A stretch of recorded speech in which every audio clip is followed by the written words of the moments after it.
Hindi po namin ginagawa yun kasi hindi ka na makakabawi. Once na nag-commit ka na doon, talagang tatamaan ka na. So talagang pag-iingat. Tarak sa mukha, wala din. Siyempre, wala tayong gear. So ito po, ang ginagawa natin sa LAT, mamaya po magpapakita kami. Pagbugay. Okay. Not sword.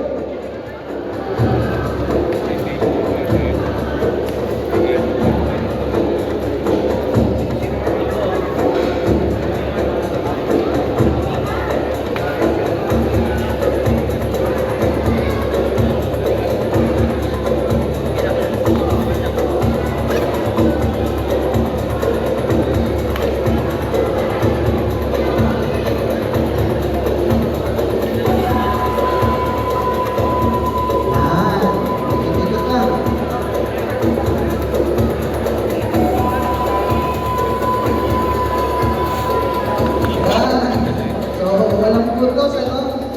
Pareho kasi nagtatamaan. Okay, wala din. So, yun ang sinasabi natin. Kaya, mga pag-iingat tayo.